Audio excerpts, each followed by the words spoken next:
Everyone, good evening. I'm wondering if the East Coast is already asleep. It is late, but maybe the Thursday night people who like to stay up are either cooking for Shabbat or they're just up and in bed and relaxing. Either way, I wanted to bring to you a weekend edition.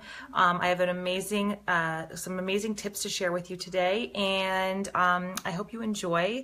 I'm going to start by talking to you about something that we think about a lot. It's supposed to be 3 times a day. If you open the Jewish prayer book, the Siddur, you're going to find at the central prayer that the Jewish people say to God, something called the Amidah or the Shmona Esrei.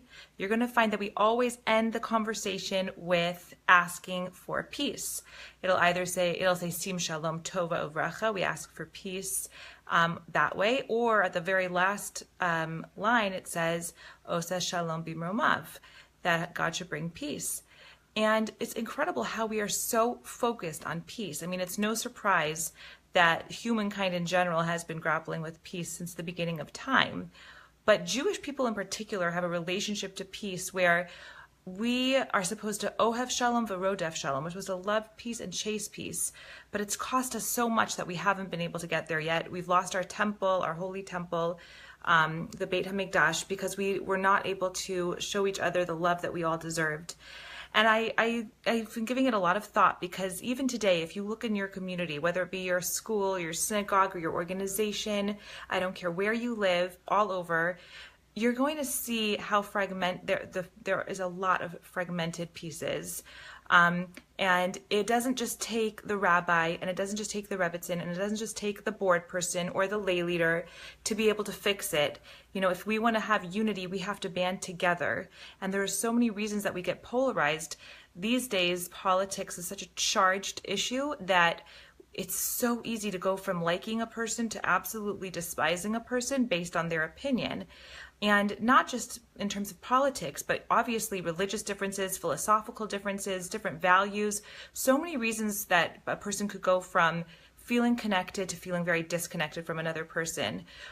Sometimes even the fact that someone's going to see me, an Orthodox Jewish woman, it freaks them out a little bit. People who especially come from Israel, where it can be very polarized between the Orthodox community and the more secular community, and it takes a long time before I'm able to break the ice that I'm in no way trying to control someone else. I don't have an agenda for someone else. My goal is just to love other people, and that's really it.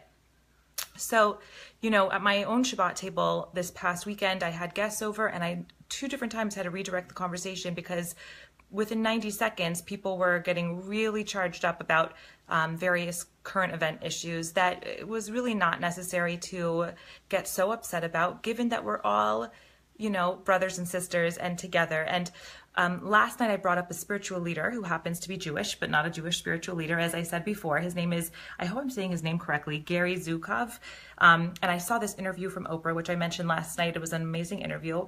But he talks about, and this is something I didn't mention, how geneticists and anthropologists a long time ago threw away this term race, because the significance of a skin color is about as significant genetically as the difference between my eye color and another person's eye color, my hair color and another person's hair color. In other words, there's no such thing as race. And the question was brought out, well, if there's no such thing as race, why is there such a thing as racism? How do you have racism without race? And it's this incredible thing to think about, that we can hate someone else or discriminate against somebody else for something that truly doesn't even exist.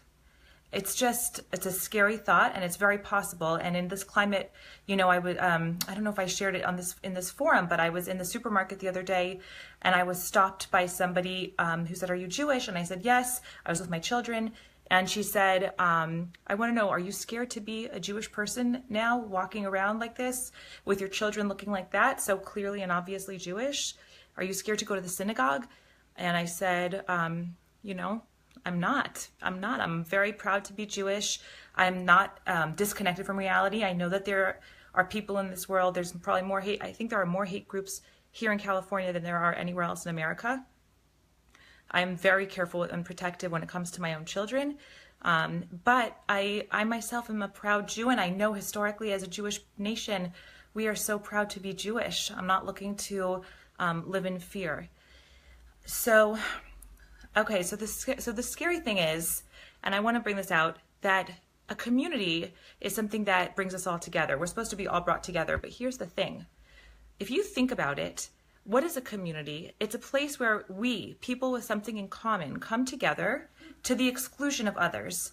And sometimes in a community, whether it be within a school or an organization or a synagogue or any other kind of community you want to call it, even a virtual, digital community, you end up having splintering groups and they break off into their own communities because they have more in common than with the others.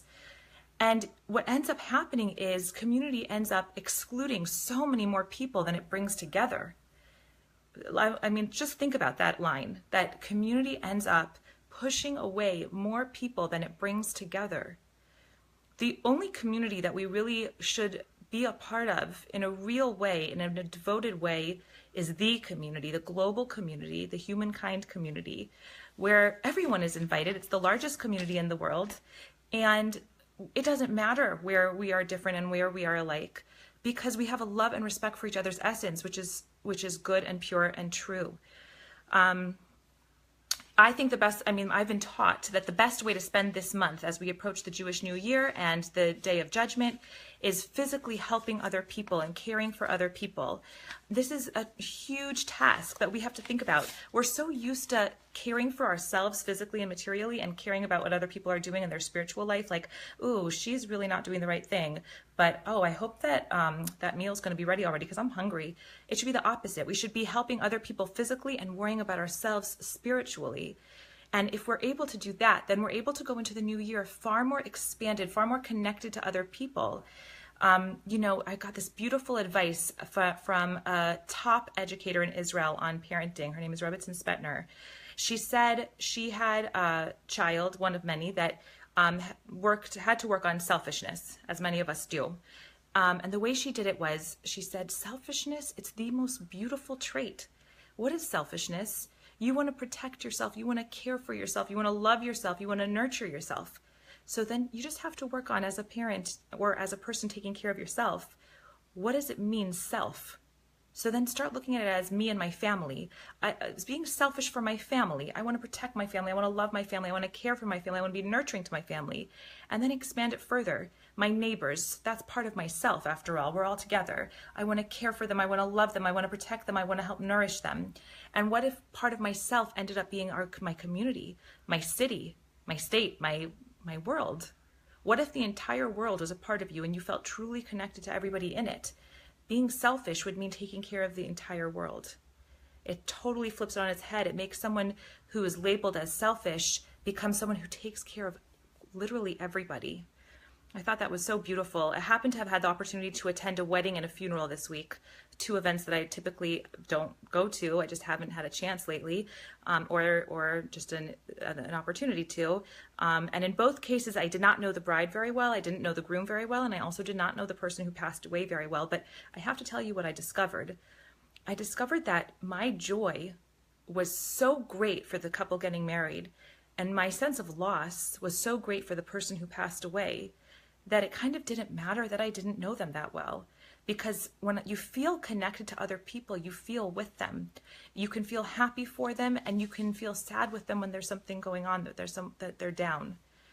And I guess I wanted to end with saying that, we really, if we work on this area of connecting to each other, listening to each other, supporting each other, people who are typically different from us, people that we would actually, the next time, and I do this all the time, when you're tempted to kind of like cross the street or avoid or not go up to a person because you're in a rush and you have to move, force yourself to go right up to the person and ask how they're doing, and then listen to the answer, and then lean in a little closer and say, but really, you're doing okay? Because maybe they have a real answer that they are waiting to share, but they just don't feel comfortable to share it because most people don't care about the answer.